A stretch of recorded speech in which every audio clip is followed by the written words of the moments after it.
Folks, artificial insemination is a valuable tool to ranchers. Heck, we were using AI before AI was cool. And it's also valuable to the greater industry. So today we are going to dive into how to make AI Day a success on your ranch with Jaclyn Ketchum. Hey, I'm Shaye Warner, and you are listening to the Casual Cattle Conversations podcast. Jaclyn Ketchum is someone I've known for quite a long time, and she grew up on her family's registered Red Angus ranch, Milk Creek Reds, in southeast Montana, where they utilized reproductive technologies such as artificial insemination, embryo transfer, and donor cow superovulation and flushing. Her parents built a custom AI business, and from a young age, Jaclyn knew she had a passion for reproduction, which led her to pursue and earn a bachelor's in animal science from Kansas State University, a master's in reproductive physiology from the University of Missouri, and a doctorate's degree also in reproductive physiology from Texas A&M. Jaclyn is now back on her family's ranch and manages the custom AI business while also expanding the business to include embryo work. She loves getting to interact and help fellow cattle producers achieve their goals, and also loves being an aunt to her sister's 2, soon-to-be 3 kiddos. Remember to follow us on YouTube, and let's visit with Jaclyn.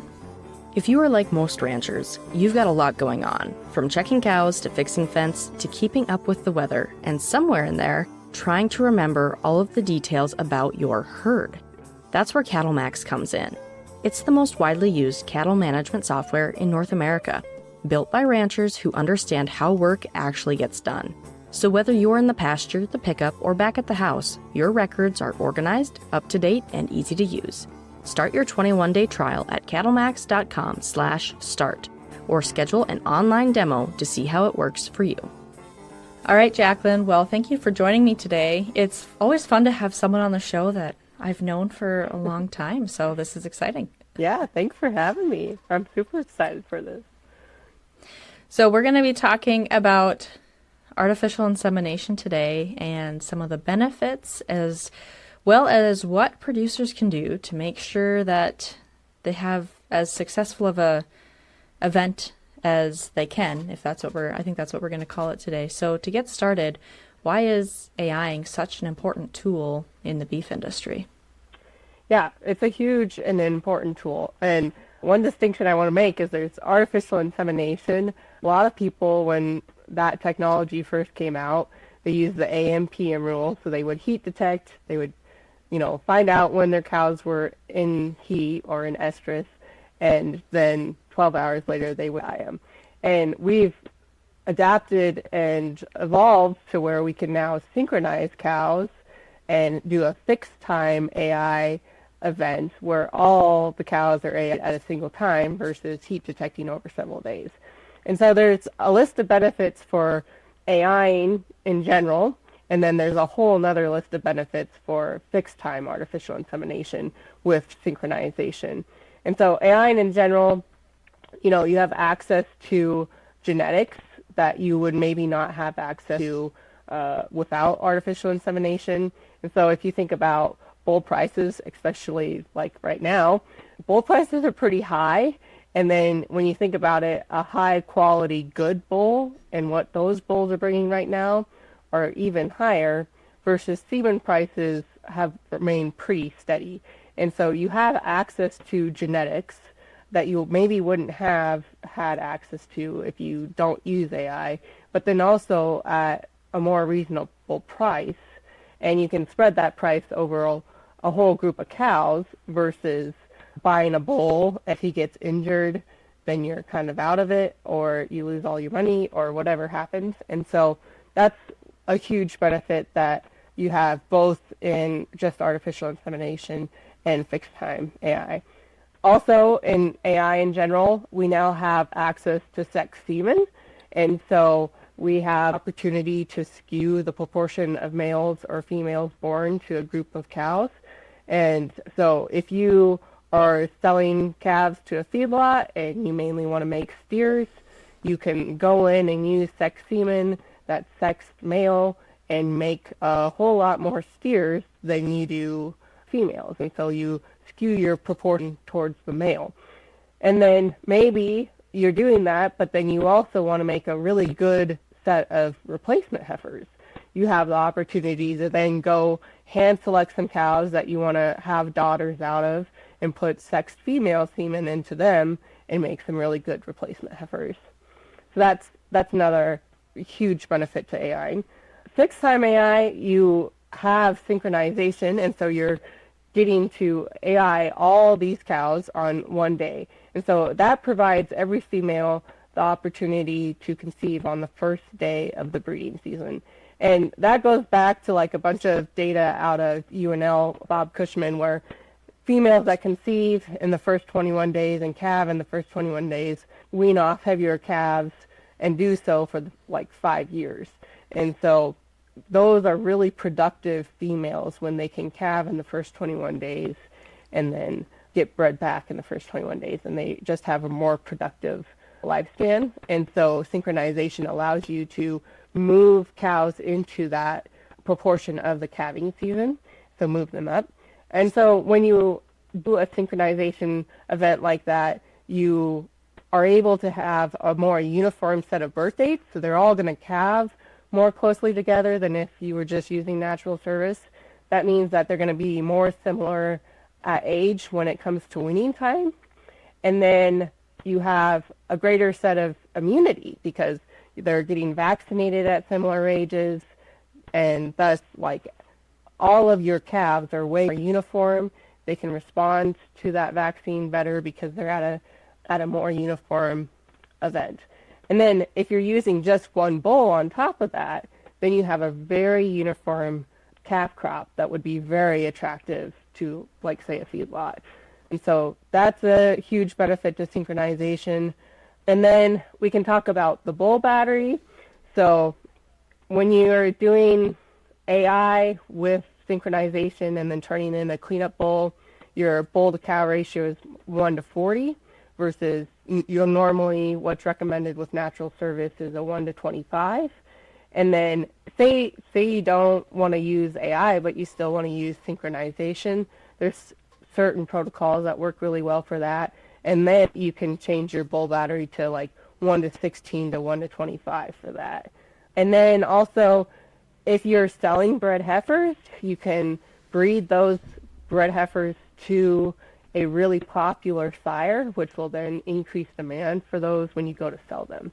So a whole gamut of benefits. Well, I appreciate you walking through, and as you were saying some of those, I was sitting there thinking about, you were talking about the price of bulls compared to AIing this year. And it's funny you said that because as my husband and I were sitting at the sale buying bulls, I told him, I was like, you think it's just worth AIing? We probably shouldn't make a last minute decision. But when we were talking about cost, for us, that might be most effective, especially for our heifers, since we have a smaller group of heifers. But you were talking about that, and I think I just go back to some of my earliest memories on the ranch were when my parents were doing a 21-day AI, not synchronized, and now I get to be a part of my parents doing it synchronized.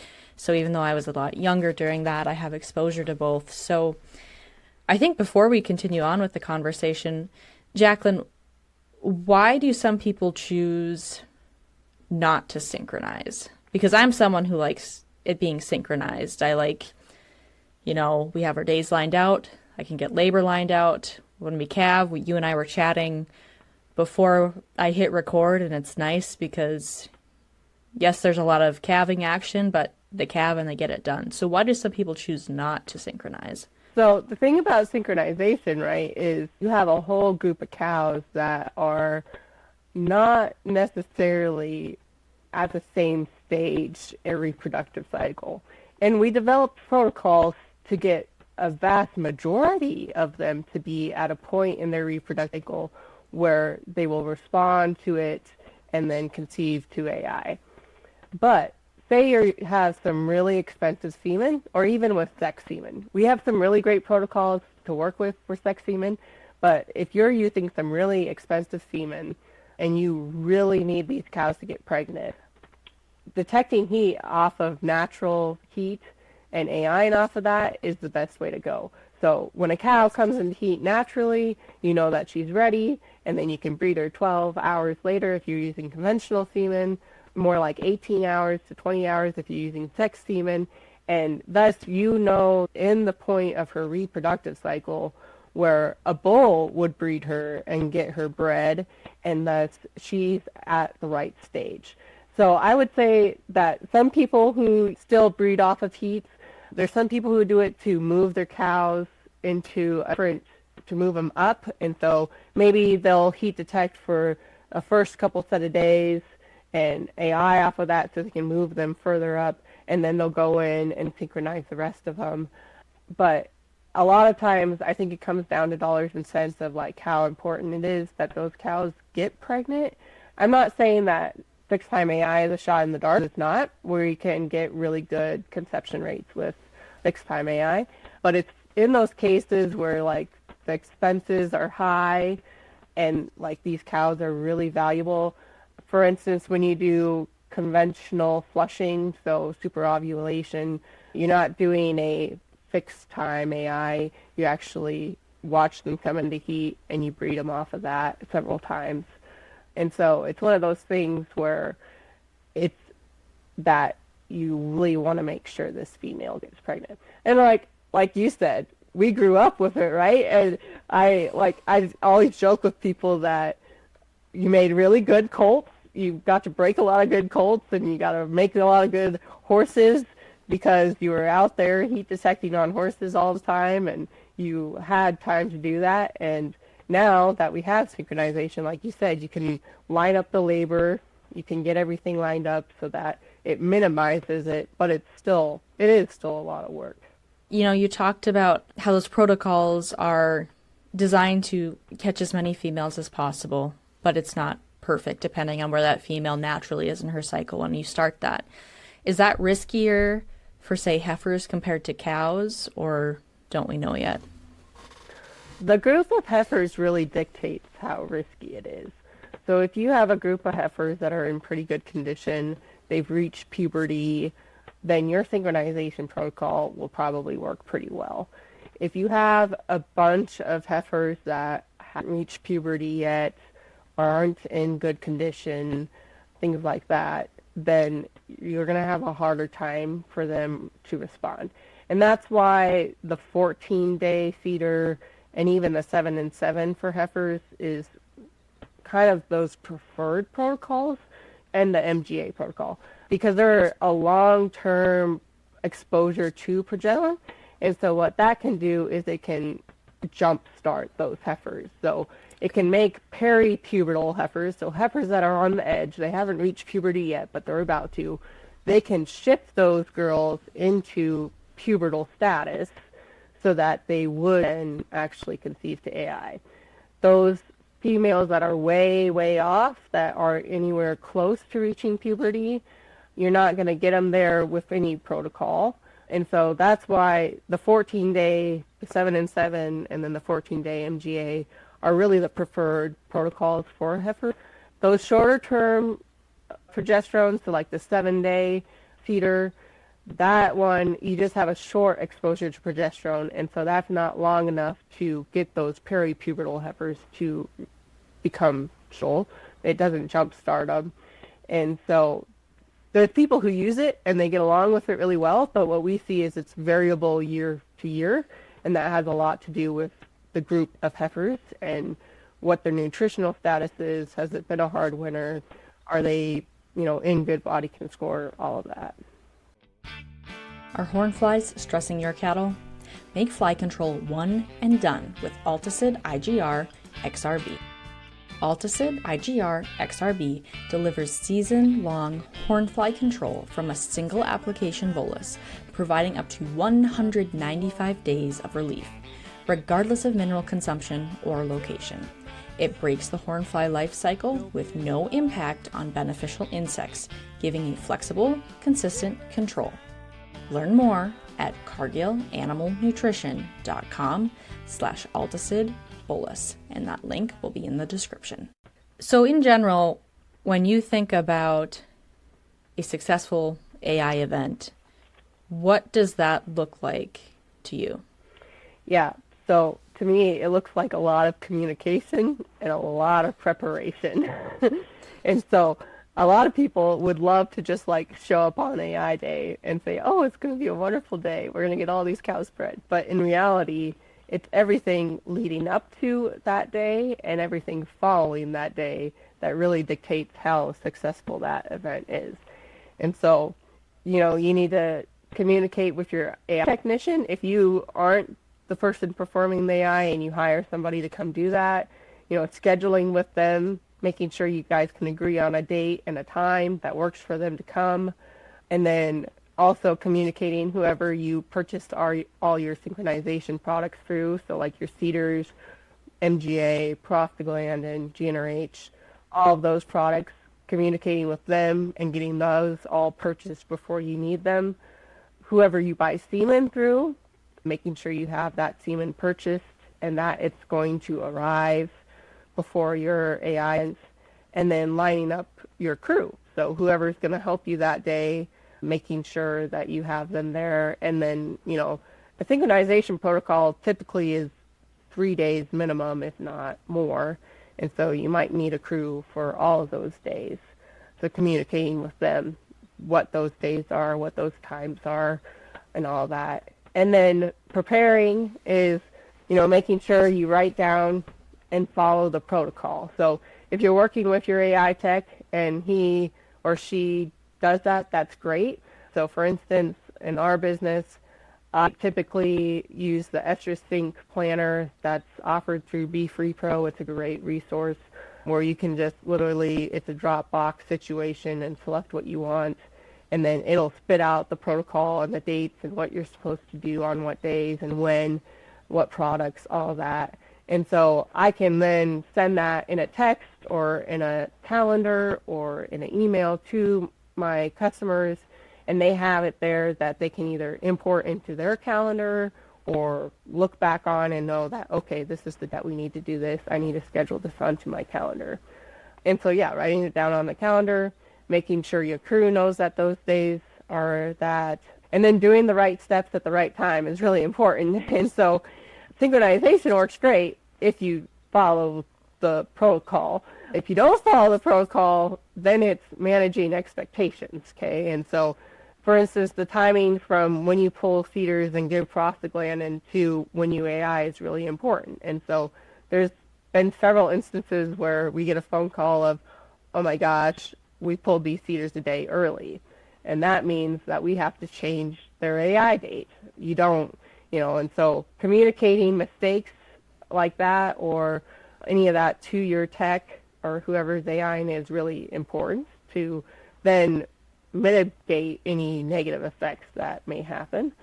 Make sure that your facilities are working well. And so you don't synchronization and working because it's stressful enough and you want to make it as smooth as possible. And so if you don't go through your facility and make sure that your chute's working and that everything's set up to work where everything flows really well, and then something happens and your timing gets off, then that impacts your AI date as well. And so making sure facilities are working smoothly is important.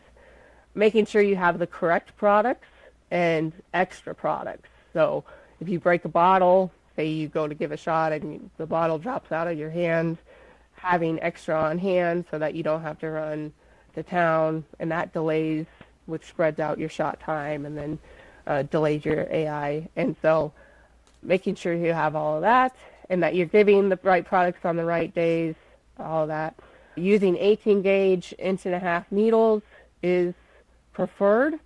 And so that's important that you're using those needle sizes because these hormones are developed that they need to go into the bloodstream. So making sure you have those right and correct dosage. So for the most part, all of our GnRH and prostaglandins are mostly now 2 cc's, but we do have Lutolice, which is just Lutolice is 5 cc's, and then high-con Lutolice is 2 cc's. And so making sure you're giving the right dosage of your product is important. Making sure you've stored your products correctly. So GnRH is usually refrigerated, while prostaglandin is more at room temperature.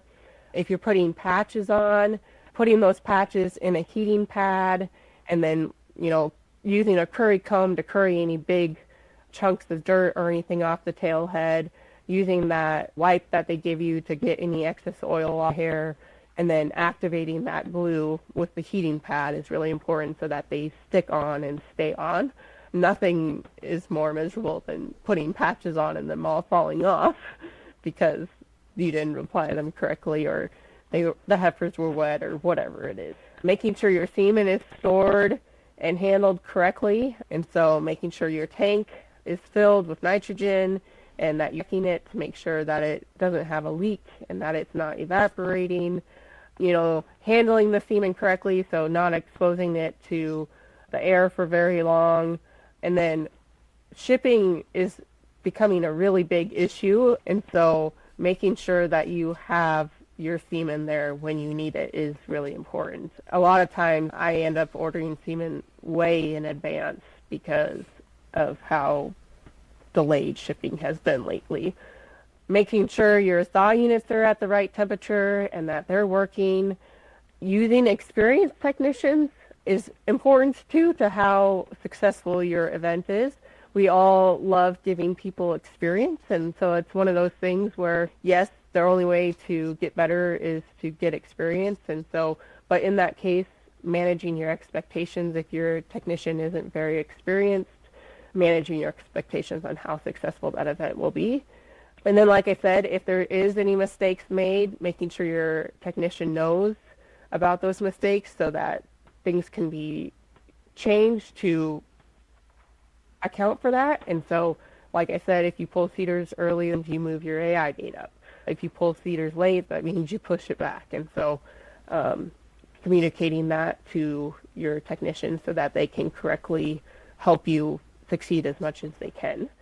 And then, yeah, cows and heifers need to be in good body condition, but also not too fat.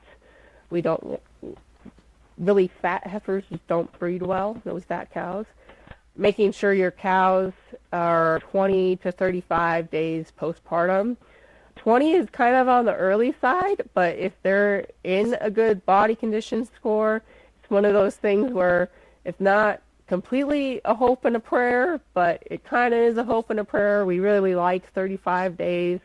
I've seen some people do 10 days, and so it's one of those things that if you're doing that, just manage your expectations on how successful your event's going to be. If you really want to have good pregnancy rates and a good success rate, you really need to be more like 35 days postpartum. And then, yeah, kind of like I said, managing your expectations. And so part of successfulness, right, is if things go wrong, or if you have inexperienced technicians or things like that, managing your expectations so that you know, like, well, I was hoping for 100%, but really that was completely unrealistic. So a lot of those pieces apply to the fixed time AI or those sync protocols, and you touched on some that will fit the 21-day when you were talking about your general semen transportation, shipping, preparation, getting those heat patches on correctly. Is there anything else specifically for people who want to do, say, that 21-day AI run that they should prepare differently or keep in mind compared to those producers who are doing a fixed time AI? Yeah, so if you're doing AI off of heat, then you're going to follow the AM/PM rule if it's conventional semen. And so if they're in heat in the morning, you breed them in the evening. If they're in heat in the evening, then you breed them in the morning. If you really want to be specific, it's 12 hours. So if a cow comes in heat at midnight, you're breeding her at noon. And if she's in heat at noon, you're breeding her at midnight. I know some people who wake up at 2 a.m. to go cows. That's some dedication. And so more power to them.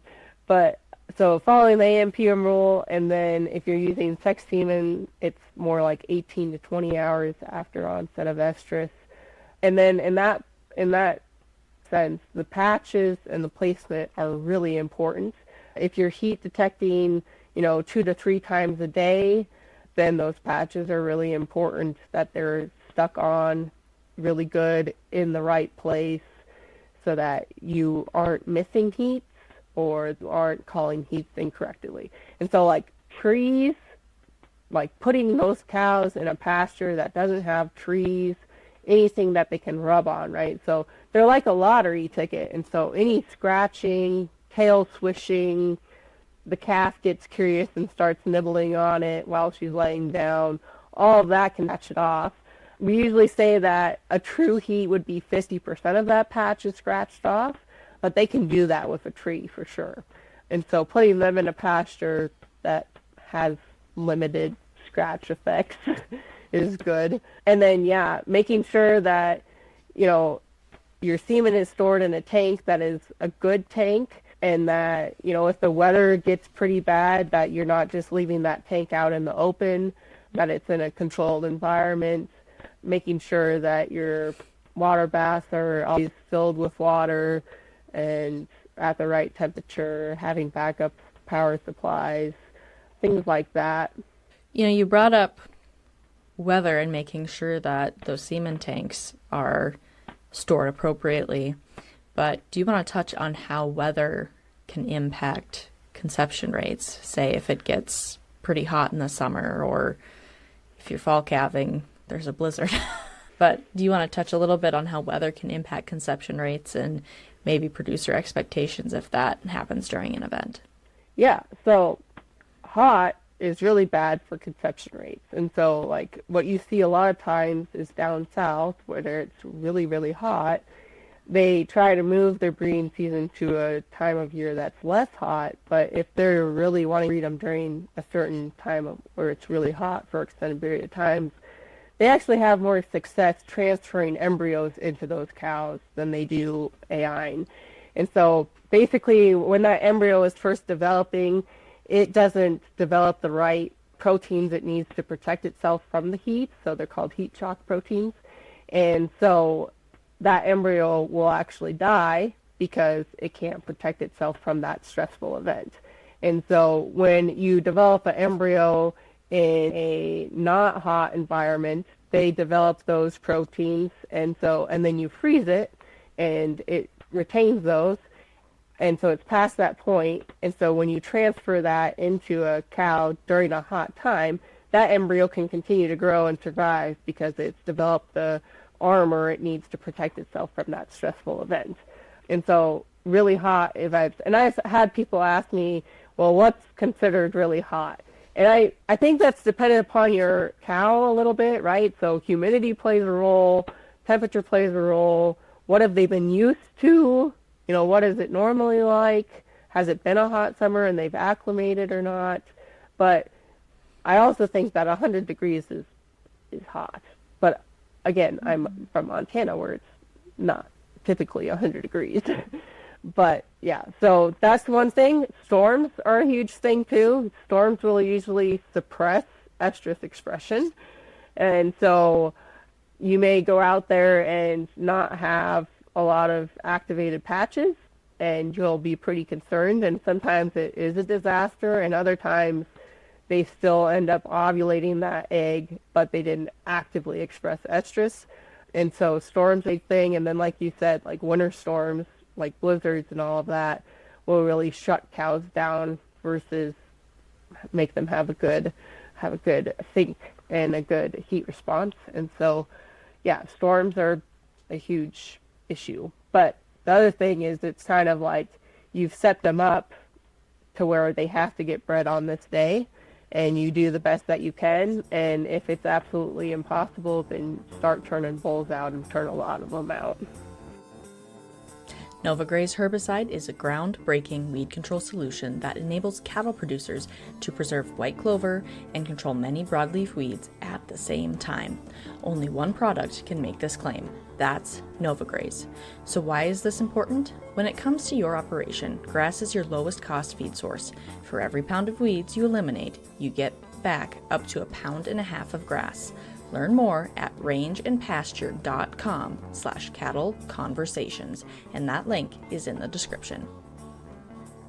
So if they were set up to breed on a specific day and say they're not showing signs of estrus, is it best for producers to just do what you said, where just turn bulls out and turn a lot of them out if you can't AI, or should they wait a few extra hours to see if there are showing signs of estrus? I mean, what are kind of some options there? Because, you know, you also mentioned that they will ovulate, they just don't show signs. Yeah, so that GnRH shot you give at fixed time AI is supposed to induce ovulation. And so even if they haven't shown heat, you give that shot and it induces them to ovulate. And so a lot of times in those situations, you go ahead and AI if you can, right? So barring like say you absolutely can't get to the cows, you know, like I don't know how you're going to get bulls there if you can't get there either, but if you absolutely can't get to them or something like that, then it's really sadly kind of a wash. You have Resync options. But for the most part, if you can get to them and you can still work them, the best option is to continue as planned and hope that your GnRH does its job, right? And it should. And so in that case, you're going to induce ovulation in a lot of those females. And so that's why that GnRH shot is in basically all of your fixed time AI protocols at the time of AI, is to induce those cows to ovulate that maybe were on the verge of ovulating but didn't do it themselves, or any of those situations. And so that's usually a saving grace, is that GnRH shot. And so that's usually your saving grace for those situations. You said a Resync option. What would that be, or what would that look like? Yeah, so some people, I've seen people that like say they absolutely couldn't get to them that day. And so you're, you know, waiting kind of 7 days to where you know that most of them will have a CL again. And then there's all sorts of options when you get there, whether it's just giving a shot of prostaglandin and AIing off of that a certain hour later, or you're putting feeders back into them and trying to synchronize them again that way. But you have a couple different options for that. And so It's really going to work with what works for schedule, what works for your tech schedule, what works for your breeding plan. All those things have to be considered when you go to that. Now, we've talked a lot about AIing. And I mean, that was the intent or overarching topic of our conversation. But early on, you also brought up synchronization protocols for natural service. And do you want to share more about that? Because I think maybe sometimes those aren't talked about enough as being options for some producers. Yeah, I think that they're a great segue for people. So for people who, you know, they're not ready to dive in with both feet, but they are ready for a change, the synchronization for natural service is a great option to go.